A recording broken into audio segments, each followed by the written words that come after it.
Evangelho segundo escreveu Lucas, capítulo de número 10, versículo 1. Eu queria ler todo esse texto para que possa haver uma maior compreensão da nossa parte. Lucas é o terceiro livro do Novo Testamento. Está aí dentro da sua Bíblia, não fugiu. Pode procurar que está aí. Glória a Deus. Quem está sem a palavra, se aproxime de alguém que trouxe a Bíblia Sagrada, para que possamos juntos partilhar desta porção da palavra. Quem achou, diga eu vou para o céu. Quem não achou, diga eu vou também. Amém. Todos nós vamos, né? Glória a Deus. A palavra diz assim: depois disso, o Senhor designou outros 70, versículo 1. E os enviou de 2 em 2 para que procedessem em cada cidade e lugar onde ele estava para ir. E lhes fez a seguinte advertência: a seara é grande, mas os trabalhadores são poucos. Rogai, pois, ao Senhor da seara que mande trabalhadores para a sua seara. Ide, eis que vos envio como um cordeiro para o meio de lobos. Não leveis bolsa, nem alforge, nem sandálias, e a ninguém saudeis pelo caminho. Ao entrar de numa casa, dizei antes de tudo: paz seja nessa casa. Se houver ali um filho da paz, pousará sobre ele a vossa paz.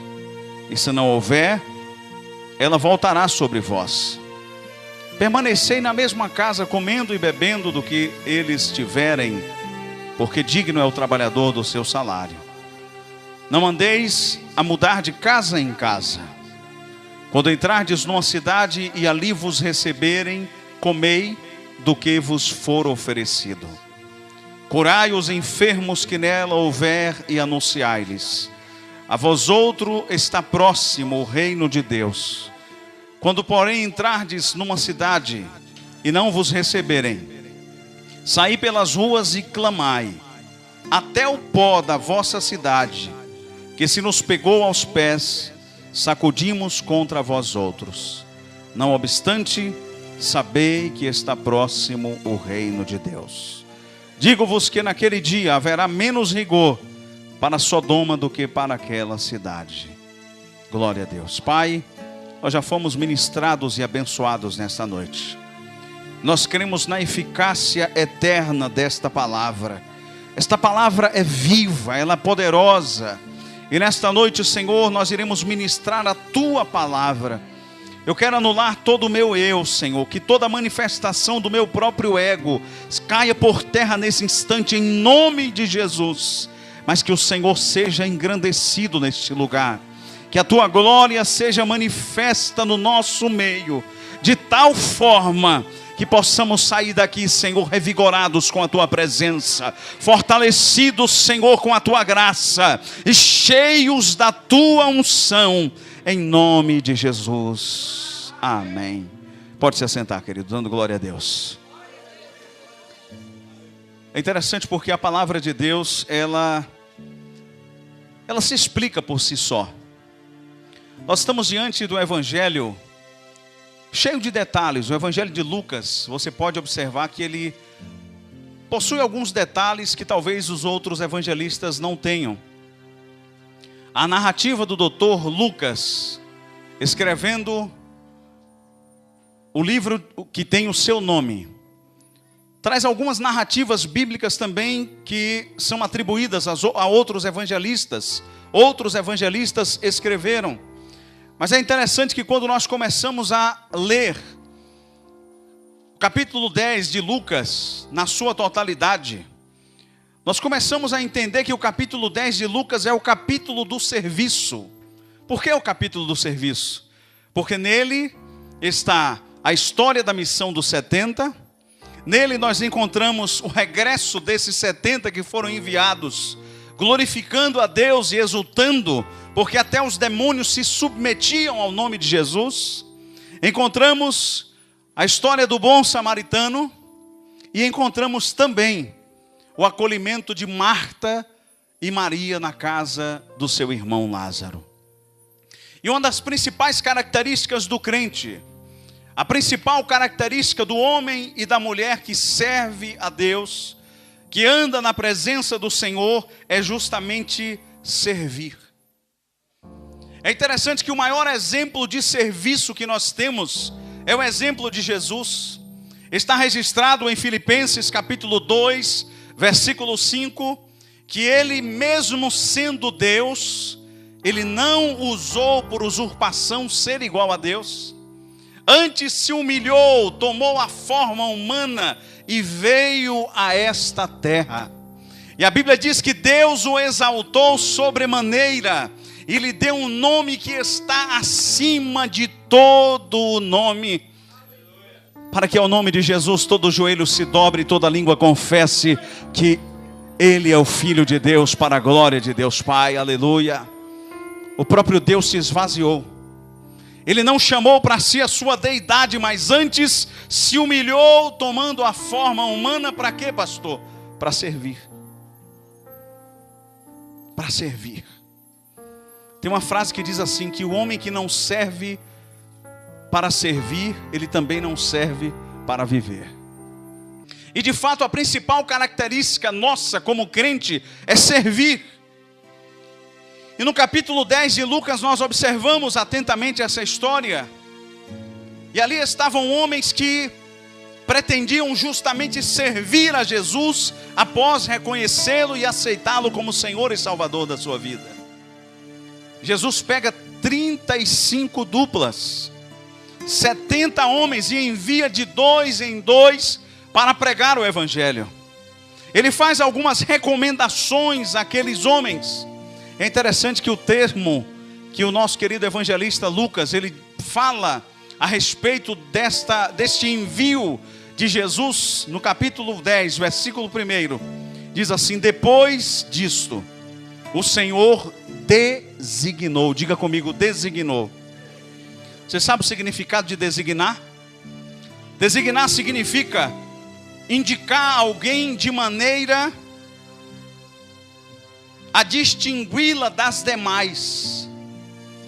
Designar significa apontar alguém, indicar alguém, mostrar a alguém algo que esta pessoa deva fazer. Quando Jesus, ele designa esses 70 para enviá-los de 2 em 2, para que pudessem a cada cidade onde estavam pregar o Evangelho. Nós tomamos esta palavra para nós nesta noite. Nós tomamos esta porção para nós nesta noite. Você e eu, nós fomos designados pelo Senhor com uma finalidade. Qual é essa finalidade? Versículo 2: a seara é grande, mas os trabalhadores são poucos. Os obreiros são poucos. O Senhor precisa de mais trabalhadores e trabalhadoras na sua seara. O Senhor precisa de homens e mulheres cheios da presença dEle, cheios do Espírito Santo dEle, para que possam cumprir uma missão. Diga para quem está do seu lado assim: você precisa nesta noite aceitar a sua missão. A gente tem uma mania de transferir aquilo que é nosso para outras pessoas. A gente tem uma mania de dizer assim: não, se eu não for, Deus levanta outro. Mas esta noite Deus está dizendo para você: tem coisas que Deus designou a você, tem coisas que Deus chamou você, e Deus está dizendo: você vai cumprir, ou você quer passar a noite dentro de um ventre de um grande peixe? Nós podemos até fugir, nós podemos até correr, mas chega um momento que Deus pega a gente. Chega um momento que Deus pega a gente, porque a missão que nós temos, a designação de Deus que nós temos, não pode ser transferida a alguém.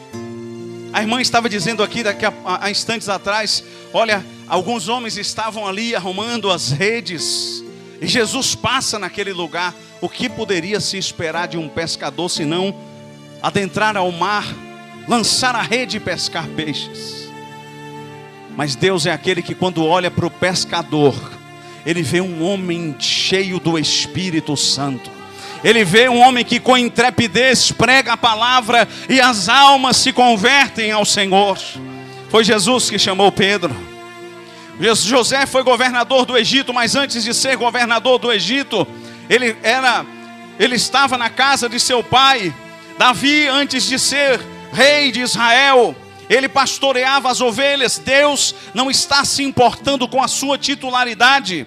Deus não está se importando com a sua capacidade. Deus não está se importando com a sua eloquência. Mas Ele está dizendo para você nesta noite: foi eu quem te chamei, eu garanto o teu chamado, aleluia. Às vezes a gente se escora naquela de dizer: eu não sei nem falar, eu não sei nem pegar no microfone para falar. Mas Deus não está chamando só pessoas para serem pregadores. No reino de Deus há diversas funções, há diversos dons, e Deus concedeu os dons aos homens, e cada um tem uma especificidade dentro do reino de Deus. Mas se você não sabe falar, eu tenho um texto para você nessa noite. Jeremias capítulo 1, versículo 5. Senhor, eu não passo de uma criança, eu não sei falar, Senhor. E a Bíblia diz que Deus chamou Jeremias para ser profeta das nações. Ele purificou os seus lábios, tocou em seus lábios e purificou para que ele pudesse profetizar aquilo que Deus colocasse nos seus lábios. Deus está dizendo para você, independente da sua capacitação, independente se você tem estudo ou não, independente de quem seja você, Deus chamou você com uma missão, Deus chamou você com um propósito, Deus chamou você para que você vá e dê fruto, e que o teu fruto permaneça, aleluia. Eu estava sentado ali e os irmãos cantavam: eu quero alma, eu quero alma. E de fato esse deveria ser o sentimento da igreja. A igreja não deveria chorar por bênçãos materiais. A igreja não deveria chorar por bênçãos financeiras. Mas a igreja deveria chorar pelas almas que estão perdidas. Quando nós olhamos para dentro dessa igreja e perguntamos quantas pessoas não são cristãs ainda, e apenas um cidadão lá atrás levanta a sua mão, eu tenho no meu coração um sentimento de vergonha por mim mesmo. Porque ao vir para esta igreja apenas veio eu, a minha esposa e o meu filho. Eu não trouxe nenhum ímpio para ouvir a palavra. Eu não trouxe nenhum pecador que precisa ser tocado pelo poder de Deus. Nos nossos dias nós estamos vivendo isso, reuniões onde nós queremos o poder de Deus, onde nós queremos a manifestação de Deus, onde nós queremos falar línguas estranhas, onde nós queremos ser usados por Deus para profetizar. Mas cadê o fruto disso? Cadê as almas que não estão se rendendo aos pés do Senhor? Meus irmãos, nós precisamos nesta noite permitir que esta palavra entre no nosso coração e possa gerar frutos. Nós temos uma grande responsabilidade. Nós temos um grande peso sobre os nossos ombros que muitas vezes desconhecemos. Nós temos uma grande atribuição no reino de Deus, e como foi dito pelo pastor, ovelha gera ovelha. As ovelhas não estão gerando ovelhas, alguma coisa está acontecendo de errado. Alguma coisa precisa nos incomodar ao cantarmos eu quero almas. Nós precisamos ter o sentimento no nosso coração. Nós precisamos alcançar as almas que estão perdidas. Quando Jesus falava e dizia assim: olha, os campos já estão brancos, à espera da colheita. E onde estão os trabalhadores? Nós que estamos aqui somos os trabalhadores do Senhor. Nós somos os obreiros da casa do Senhor. Mas eu pergunto a você, o que é que nós estamos fazendo? O que é que nós estamos fazendo? Descruza os braços nesta noite. Permita atentar-se ao chamado de Deus, ao chamado que Deus tem na sua vida. Deus não enche ninguém de poder para nada. Deus não capacita a pessoa para nada. Deus não dá dons para nada. Certa vez Jesus estava em um lugar e alguém serviu a mesa. E talvez aquela pessoa que estava servindo pudesse se achar muito especial naquele dia. Mas sabe o que foi que Jesus disse para ele? Servo inútil, porque só fez aquilo que estava ao seu alcance. Ah, pastor, mas eu tenho muitas desculpas, o meu dia é muito atarefado, eu sou muito cheio de coisa, eu não sei falar. Nós temos desculpas de todas as ordens para não cumprir o ID do Senhor. Outro dia uma pessoa me perguntou assim: pastor, por que não tem mais gente endemoniada na igreja? Por que no culto de libertação muitas vezes não tem ninguém que se manifesta com demônio? Eu falei: rapaz, ou o demônio se converteu, ou então os endemoniados não estão mais indo para a igreja. Ou então todo mundo que está na igreja já foi liberto, graças a Deus por isso. Se o Filho vos libertar, verdadeiramente sereis livres. Mas onde estão aquelas pessoas que estão na sarjeta? Onde estão aquelas pessoas que estão na feitiçaria? Onde que estão aquelas pessoas que estão ainda ofertando caruru para Cosme e Damião? Onde estão aquelas pessoas que estão ainda batendo tambor, invocando os espíritos, as entidades? Onde estão aquelas pessoas que se prostram diante de imagem de escultura? Onde estão aquelas pessoas que estão na sarjeta, nas esquinas, nos bares, morrendo sem Deus? E nós estamos aqui de braços cruzados nesta noite. Quando Moisés viu a sarça ardendo, quando a gente prega sobre isso, os irmãos, chegar, glória a Deus, a sarça ardia, mas não se consumia. O poder de Deus estava ali. A igreja entra no mistério e roda para lá e sapatia. Oh, glória a Deus. Eu gosto do fogo de Deus também. Mas sabe por que Deus estava mostrando aquele fogo todo para Moisés? Porque Deus estava dizendo: Moisés, eu quero te levantar como libertador de Israel. O meu povo está opresso, o meu povo está pisando barro para Faraó, o meu povo está subjugado a Faraó e ao seu reino. Eu quero que você vá até lá e diga que o Eu Sou te enviou. Quando Deus te enche, quando você sente a unção de Deus, quando a irmã canta e você entra no mistério, sabe o que é que está acontecendo? Deus está te preparando para uma finalidade. Deus está te capacitando para que você seja um Moisés de Deus, para que você seja um profeta de Deus na sua rua, para que você seja um profeta, uma profetisa de Deus no seu trabalho, para que onde você estiver, você possa marcar a sua geração, porque você é uma pessoa que serve ao Senhor. Nos dias de hoje, meus irmãos, a situação está difícil, sabe por quê? Quando Deus chamou Jeremias, a primeira coisa que Deus faz, toca nos lábios de Jeremias. Quando Deus chama Isaías, lá em Isaías capítulo de número 6, a partir do versículo 1, a Bíblia diz que Deus pega um tenaz, uma brasa tirada do fogo, e toca os lábios de Isaías. E a primeira coisa que Deus faz é perdoar os pecados de Isaías, é sarar as feridas de Isaías. E a partir de então ele começa a dizer: no ano em que morreu o rei Uzias, eu via um alto e sublime trono, e o Senhor estava sentado sobre ele, e via anjos e arcanjos que batiam as suas asas, e o Senhor perguntava a ele: a quem enviarei? E quem há de ir por nós? E Isaías, transformado, cheio da unção, cheio do poder, cheio da visão de Deus, cheio da tenaz tirada do fogo, ele diz: eis-me aqui, envia-me a mim, aleluia. Deus jamais vai te encher, te capacitar, te revertir, sem ter um objetivo específico.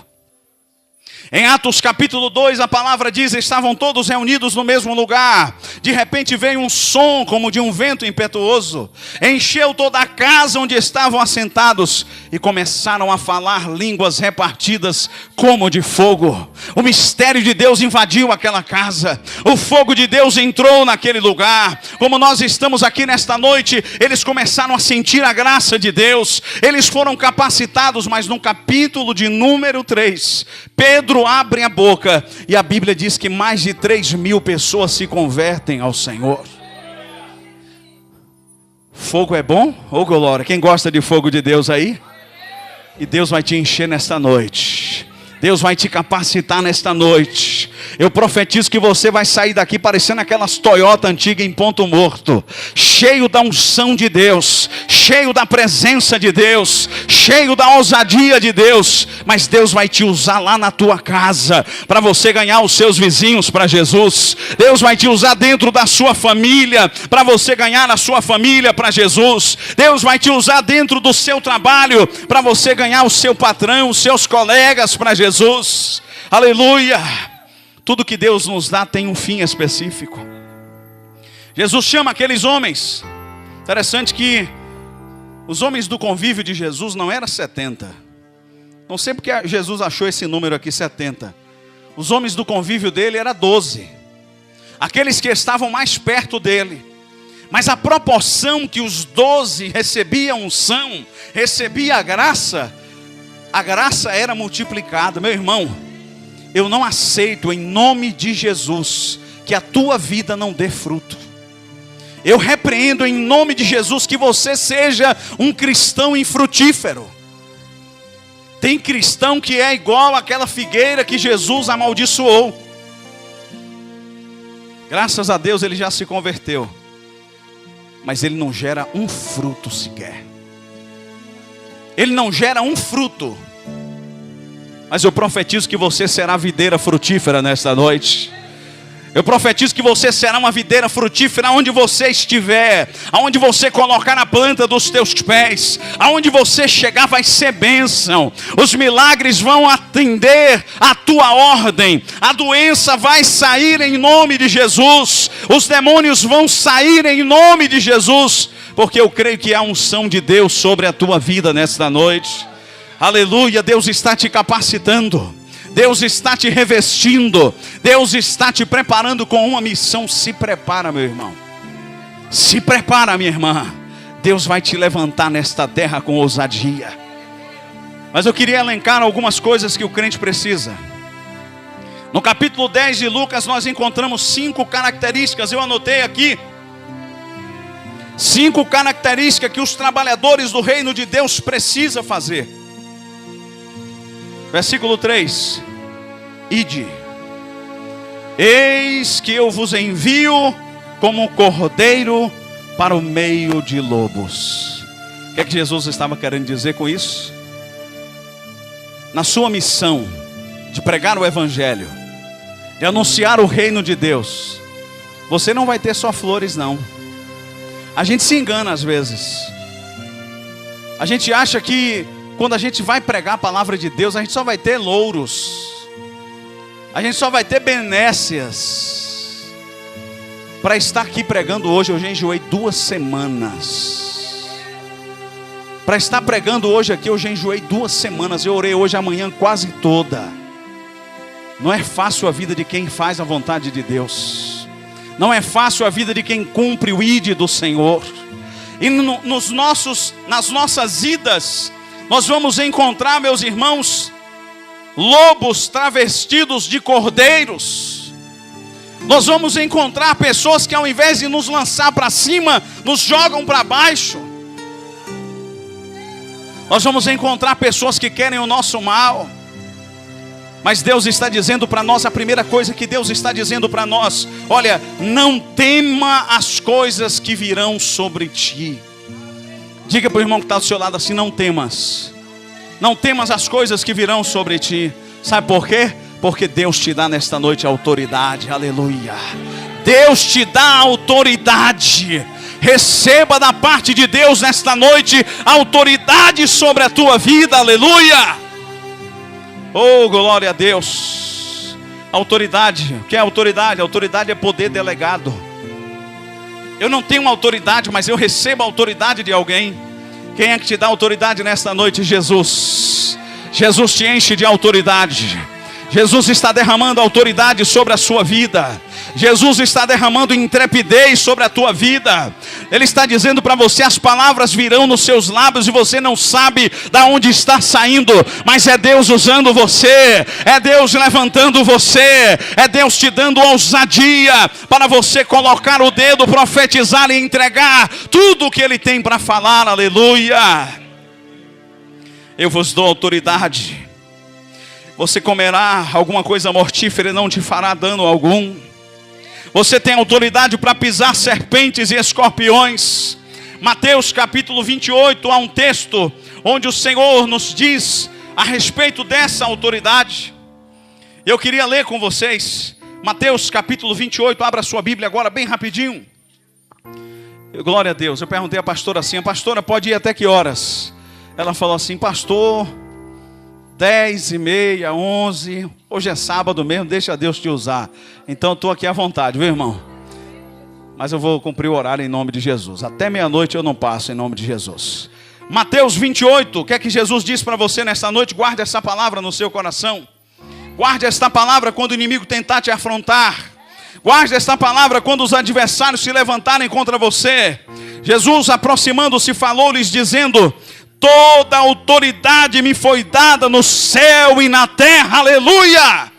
Não tem autoridade maior do que Jesus.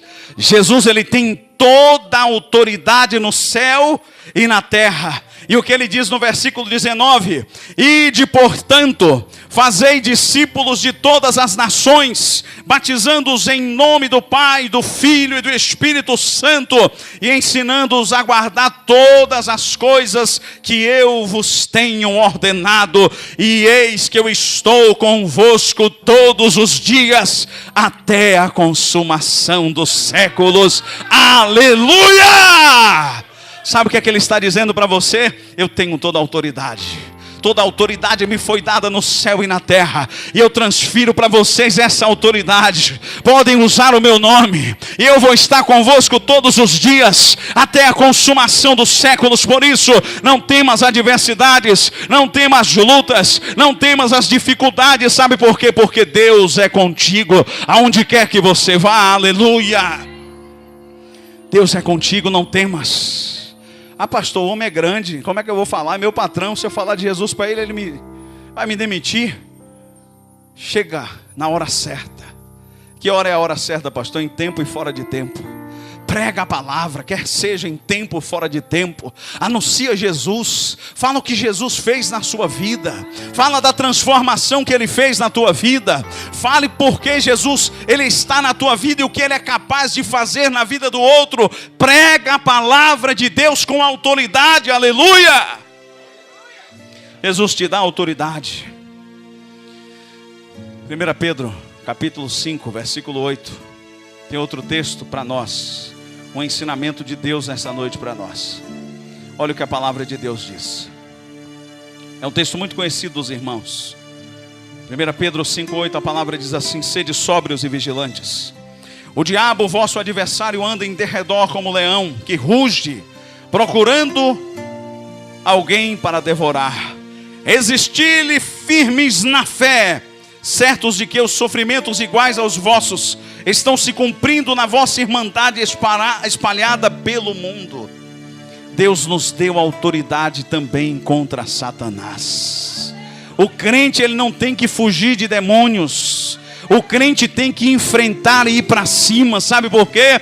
A palavra de Deus diz lá em Mateus capítulo 16: as portas do inferno não prevalecerão contra a igreja do Senhor. Você entendeu essa palavra? A Bíblia não fala que a gente tem que fugir do inimigo. A Bíblia fala que o inimigo tem que fugir da gente. Nós somos a igreja e a Bíblia diz: olha, as portas do inferno não prevalecerão contra a minha igreja. Nós temos autoridade. No nome de Jesus nós temos autoridade. O Senhor nos deu autoridade. O Senhor deu autoridade àqueles homens para que eles pudessem ir e pregar o evangelho. Segundo ponto, a questão da subsistência. Eu coloquei assim: subsistência versus provisão. Toda vez que a gente vai fazer alguma coisa para Deus, a subsistência impede a gente. O que é a subsistência, pastor? É o pão de cada dia. Às vezes você fala assim: ou eu trabalho ou eu prego o evangelho. São poucas as pessoas que conseguem viver do evangelho. Porque viver do evangelho, meu irmão, é uma questão de fé. Quando Jesus envia os 70, ele fala algo interessante: olha, vocês vão, mas vocês não vão levar nem bolsa, nem alforge, nem sandálias. Espera aí. Esse evangelho está diferente do evangelho que a gente vê hoje. Tá ou não tá? Quando alguém é mandado, a primeira coisa que fala: pastora, e o dinheiro da gasolina? Eu vou comer o quê? Eu vou dormir aonde? Tem pregador que só vem para dormir no melhor hotel. Se não tiver hotel 5 estrelas, não vem. Se não tiver passagem de avião, não vem. Se não tiver oferta, não vem. Mas Jesus disse o quê para os seus missionários e para os seus discípulos? Não levem bolsa, nem alforge, nem sandália, e a ninguém saudeis pelo caminho. Viver do evangelho não é algo fácil. É uma questão de fé, é confiar em Deus, é confiar que Ele dá a provisão, é confiar que Ele dá a subsistência, é confiar, meus irmãos, que quando faltar pão, Ele vai mandar os corvos trazerem pão para você. É confiar que quando você estiver no deserto, Ele vai fazer um poço de água viva, brotar no deserto só para saciar a tua sede. Aleluia! Tem muita gente que está querendo ser pregador do evangelho para viver as benécias, para dormir num hotel bom, para passear de avião para cima e para baixo. Mas Deus não está contando talvez com essas pessoas para transformar esta geração. Deus está contando com os pequeninos dele que estão aqui nesta noite. Pessoas simples que entraram neste lugar, que vieram andando mesmo, que não tem carro, mas vieram caminhando, que talvez não tenha nem o que comer em casa quando voltar, mas está aqui nesta noite glorificando a Jesus, dizendo que Ele é bom, que Ele é santo, que Ele é poderoso. Aleluia!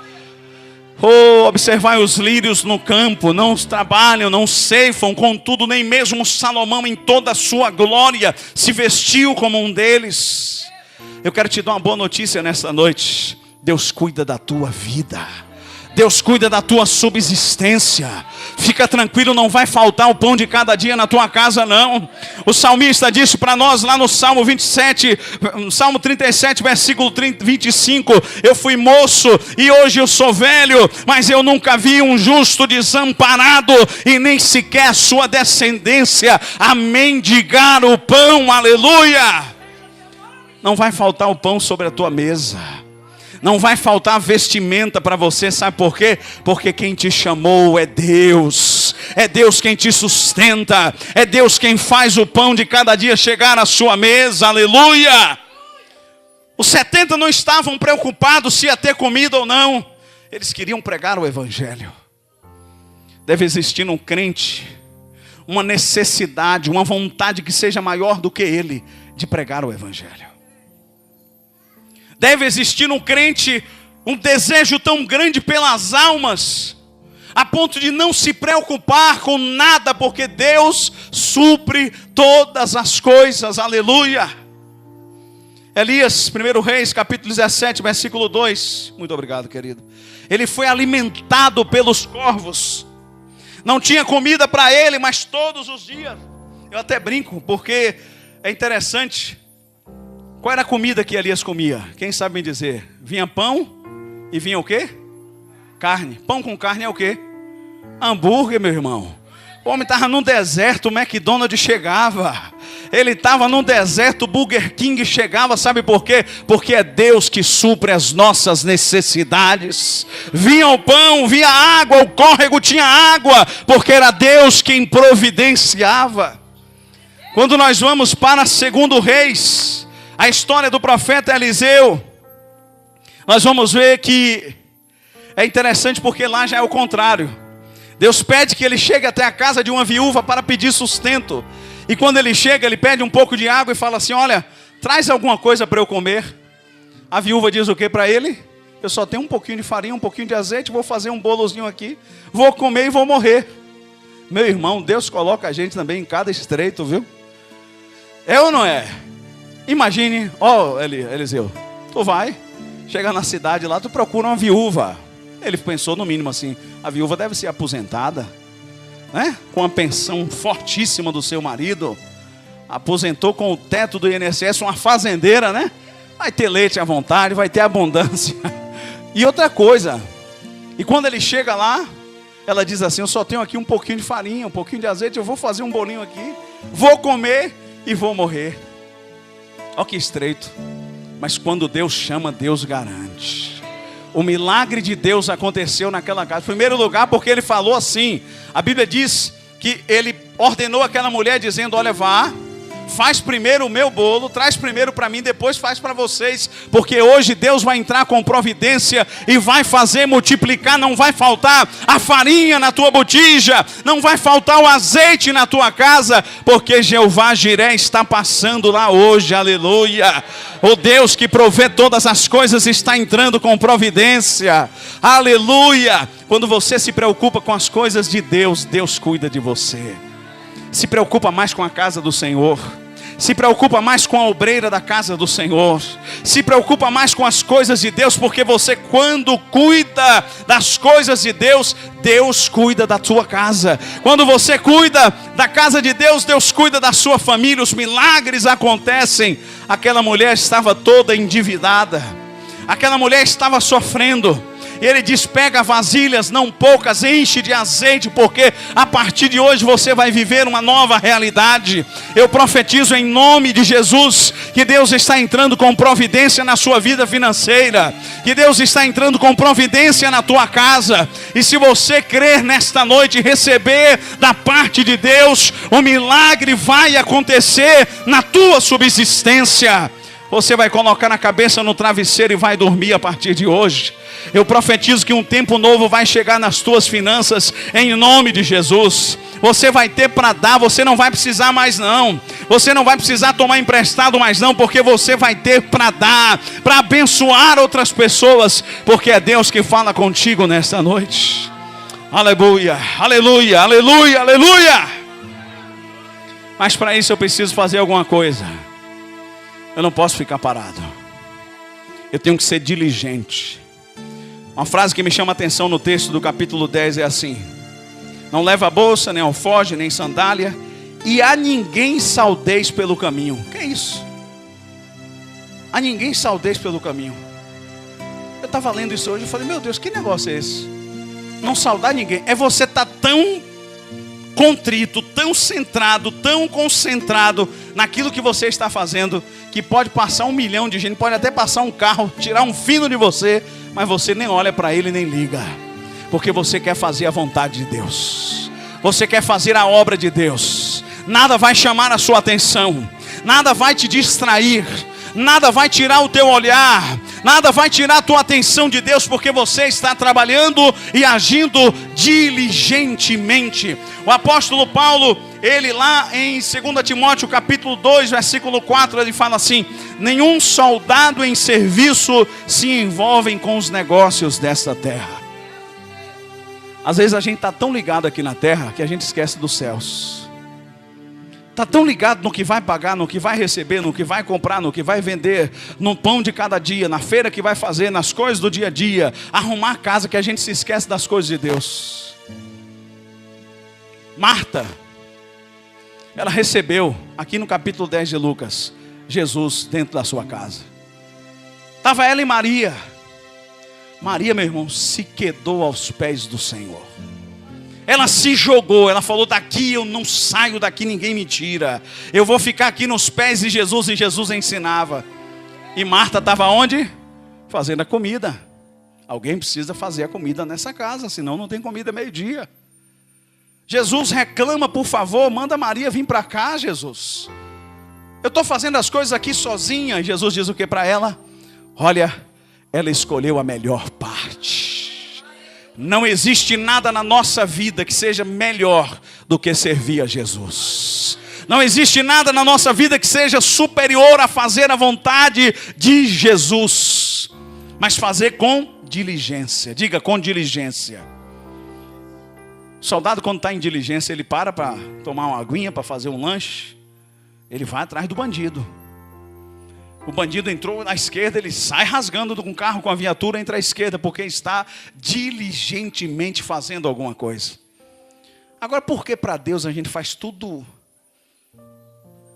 Como é o termo que eu poderia usar? Quem podia me ajudar aí? Tudo regrado, tudo relaxado. O que mais? Na hora que dá. Porque a gente chega atrasado na casa de Deus. Se chegar no trabalho, o patrão corta o ponto. Toma uma repreensão. Mas o culto é 7h30, tem irmão chegando 9. Eu fui numa igreja um dia que o irmão chegou na porta, entrou, eu olhei para o relógio, 15:50. O culto acabava 9 horas. Por um lado a gente fica assim, né? Que bom que o irmão veio. O irmão é guerreiro, porque tem muitos que não iriam mais não, né? Até pela vergonha de chegar nesse horário, não iam mais não. Ele pode até receber um galardão no céu, porque chegou atrasado aquele dia, mas chegar todo dia atrasado é vergonhoso. Porque eu preciso fazer as coisas para Deus com diligência. Deus não aceita nem erros e nem justificativas. Chega da gente errar demais e pedir perdão a Deus por tudo. A gente precisa fazer as coisas certas. Vocês vão sair de 2 em 2. Aí um pergunta para Jesus: Jesus, não pode ser 3 não? A gente faz 2 grupos aqui de 3, da mesma coisa. Não, meu irmão, a ordem de Deus foi sair de 2 em 2. Jesus, o Senhor falou para não levar alforje, nada não. Eu estou levando um lanchezinho aqui, porque vai que eu tenha fome, né? Não, meu irmão, não leva nada. A ordem de Deus é para ser cumprida, é para ser executada. Aí eu pergunto: e por que na minha vida e na sua vida a gente faz a obra de Deus de forma relaxada? Porque o irmão precisa estar pulando o portão da casa dos outros irmãos para chamar para vir para o ensaio? Aí a Bíblia vai dizer: os filhos das trevas são mais prudentes do que os filhos da luz. A gente precisa se consertar, irmão. A gente precisa tomar vergonha na cara, desculpa a expressão. A gente precisa fazer as coisas para Deus com diligência. A gente precisa fazer as coisas para Deus com compromisso. Está cheio de gente descompromissada dentro da igreja. Está cheio de gente sem compromisso. Por isso que o culto fica vazio. Um culto desse aqui era para estar gente saindo pelaquela janelinha ali, pelaquela ali, por aquela outra. Era para estar cheio de gente aqui. Porque se a gente for olhar ao nosso redor, as pessoas estão precisando de Cristo. As pessoas estão precisando de salvação. As pessoas estão precisando de libertação. Mas está faltando diligência na minha e na sua parte. A gente precisa servir a Deus, diga, com diligência. Com diligência. Eu vou encerrar. Não cumprimente ninguém pelo caminho. Diligência. E a última coisa que eu quero colocar. Versículo 8. Quando entrardes numa cidade e ali vos receberem, comei do que for oferecido. Isso aí eu não vou falar nada não. Eu também sou bom de boca assim. Os irmãos podem me chamar para comer na casa de vocês, que eu vou, como o que tiver lá, não tem problema não. Mas eu quero chamar a atenção para o versículo de número 9. Curai os enfermos que nela houver, e anunciai-lhes: a vós outro está próximo o reino de Deus. Vou fazer uma pergunta para você, não precisa me responder não. Cadê os sinais no meio do povo de Deus? Onde estão os sinais? Alguém lembra? Você lembra a última vez que uma pessoa foi curada? Você lembra a última vez que um cego viu? Você lembra a última vez que um paralítico andou? Você lembra a última vez que o canceroso foi curado? Jesus ainda faz milagres nesta terra. O Espírito de Deus ainda está sobre esta terra. E a palavra de Deus diz que Ele nos deu a autoridade para colocarmos as nossas mãos e expulsarmos as enfermidades em nome de Jesus. E aí eu pergunto, por quê? Nós não vemos mais a manifestação de poder no meio do povo de Deus. Por quê? Por quê? Não me responda. Primeira coisa que nós meditamos nessa noite, a autoridade. O crente precisa de autoridade. Ele precisa crer que tem provisão de Deus. Ele precisa fazer as coisas com diligência. Mas ele não pode se esquecer de que ele precisa do poder de Deus na vida dele. Toda vez que Jesus fazia um milagre, pode ler na Bíblia. nos 4 evangelhos. Mateus capítulo 8, versículo 1. E Jesus descia do monte. A irmã está dormindo? Não, né? E grandes multidões o seguiam. Mateus capítulo 8. Jesus descia do monte e grandes multidões o seguiam. Balança seu irmão e diz para ele assim, Mateus capítulo 8. Guarda esse versículo, versículo 1. Todo milagre que Jesus fazia, Jesus estava retirado em oração. Jesus chega depois de orar numa situação em que os discípulos dele estavam tentando expulsar um demônio. Eu já estou concluindo, irmãos. Jesus chega, está lá, os demônios se batendo para lá, batendo para cá, e passa para um discípulo, passa para outro, ninguém consegue. Jesus chega e ordena, eu te ordeno, saia. E o demônio vai embora. Todo mundo ficou espantado. Jesus, que mistério é esse, Jesus? Da hora que a gente está aqui orando, gritando, pedindo em nome de Jesus e nada acontece. Aí Jesus diz assim, é porque tem casta de demônio que só sai com jejum e oração. Olha aí o mistério. O crente quer poder de Deus. O crente quer Pentecoste. O crente quer unção de Deus. Mas chega em casa, não tira a televisão da cara. Não faz uma oração sequer. Jejum nunca mais. E quando chega na igreja, Deus manda poder sobre a minha vida. Meu irmão, aí não vem poder de jeito nenhum. Porque Jesus nos ensinou a fórmula. Qual é a fórmula? Se você quer milagre, se você quer poder, vai jejuar, vai orar e vai ler a palavra. Não tem outra receita. Vai jejuar, vai orar e vai buscar na palavra, que os sinais vão voltar na casa do Senhor, que os sinais vão voltar na sua vida, que quando você chegar para algum endemoniado possesso, você com a autoridade de Deus vai colocar a mão sobre ele e vai libertar em nome de Jesus. Sabe por que os sinais não acontecem mais? Porque nós deixamos de buscar. O Senhor diz assim, buscar-me-eis e me achareis, quando me buscardes de todo o vosso coração. A gente vem para a igreja o dia que dá. A gente faz um jejum o dia que dá. A gente lê a Bíblia o dia que dá. Meu irmão, está repreendido em nome de Jesus.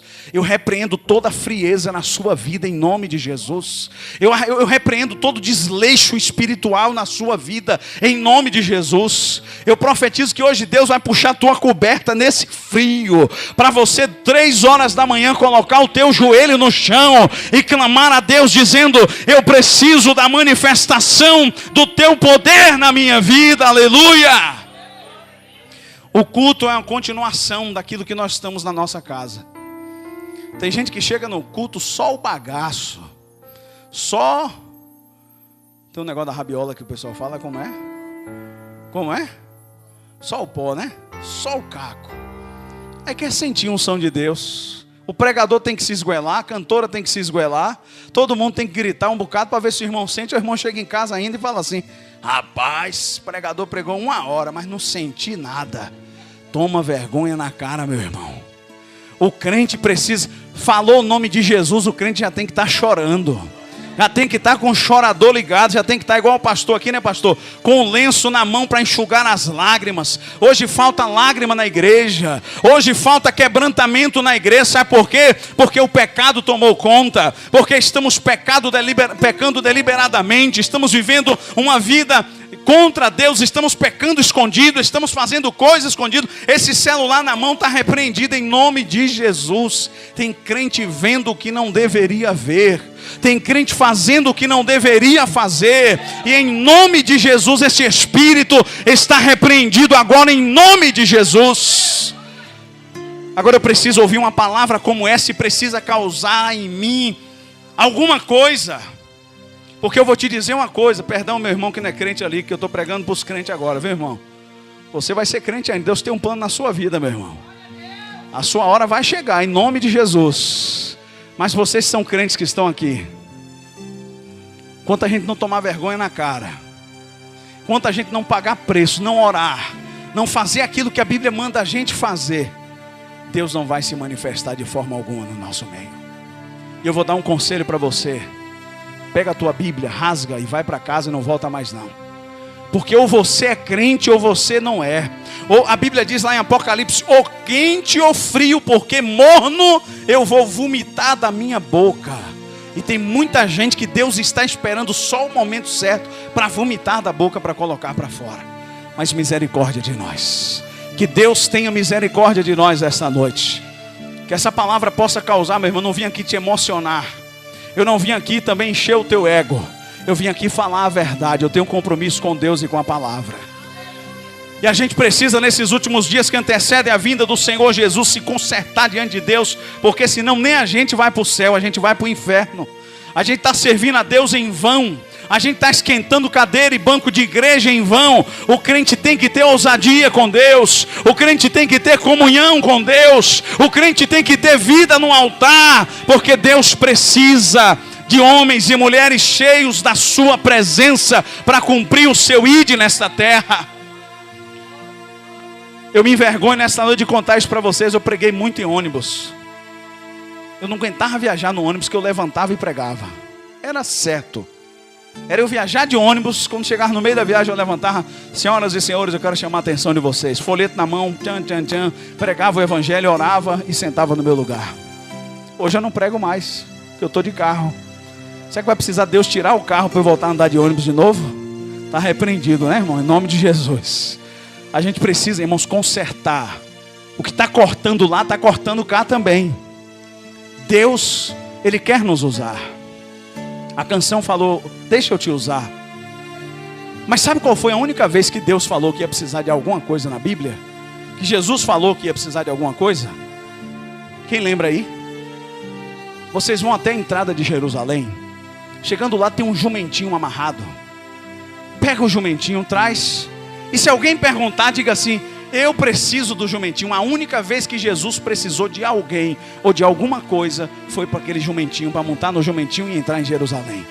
E foi rápido. Ele montou, entrou, o povo Hosana, Hosana. Ele desmontou, o burrinho ficou para lá. Ministério curto. Deus não precisa de mim nem de você. Ele continua sendo Deus sem nós. Mas nós precisamos dele.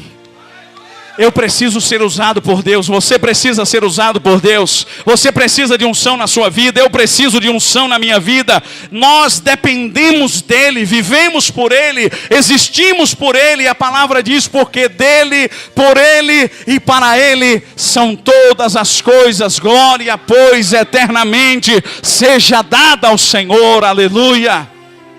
Como os 70 que foram enviados. E a mensagem do versículo 2 eu encerro. Grande é a seara, os campos estão brancos, mas onde estão os ceifeiros? Pastor, eu me arrependo nesta noite. Com base nesta palavra eu me arrependo de tudo que eu tenho vivido. Eu me arrependo da forma leviana como eu tenho servido a Deus. A partir de hoje eu vou ser um... Irmãos, eu conto isso onde eu vou agora. Eu fui para uma intercessão no final de semana. E eu me deparei com uma irmã. Ela sentou na minha frente.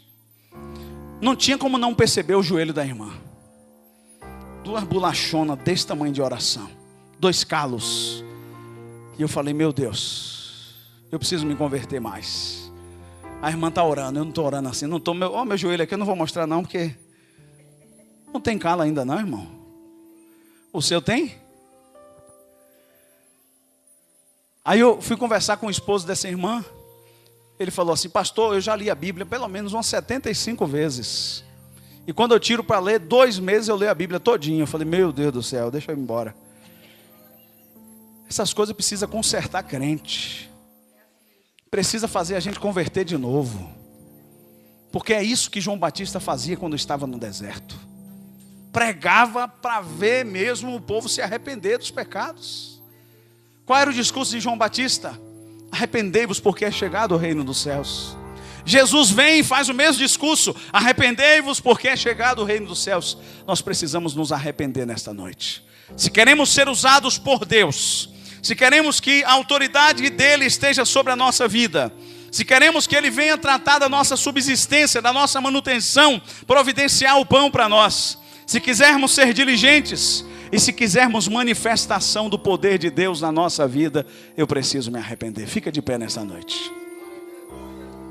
Glória a Deus. Pastor, essa palavra falou comigo, eu sou crente.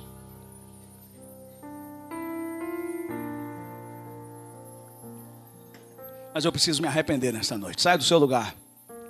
Vem aqui à frente em nome de Jesus. Eu quero ministrar sobre a sua vida. Pode chegar, chega bem para frente aqui. Se essa palavra falou com você, não foi para te emocionar, não foi para te envergonhar também, porque Deus não envergonha ninguém. Mas se você sentiu Deus falar com você, sai do seu lugar, porque Deus tem uma coisa especial para você. Deus tem algo especial para a sua vida nesta noite. Oh, glória a Deus. Pode chegar, chega mais para frente, pode vir para cá. Eu sei que tem mais pessoas. Meu irmão que não é crente ainda, é oportunidade também para você aceitar Jesus hoje. Jesus bateu hoje de todo lado, bateu daqui do altar, bateu para lá.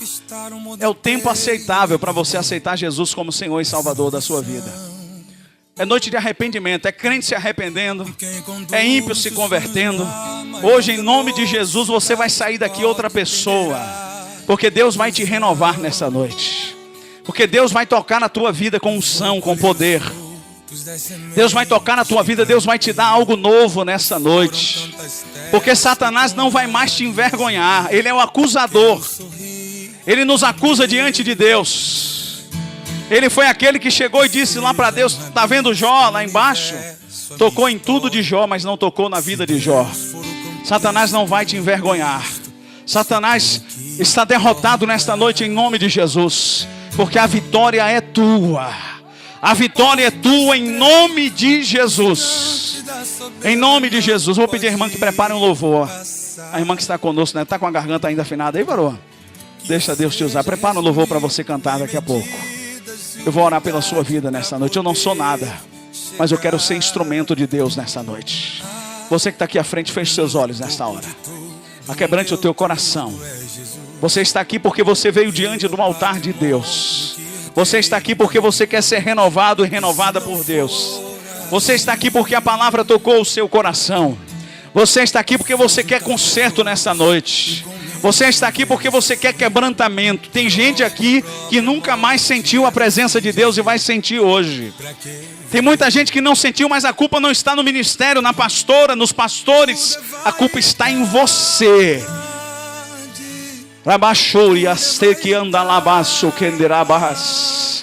Deus está nesse lugar. Eu profetizo que há um bálsamo neste lugar tocando o seu coração nesta hora.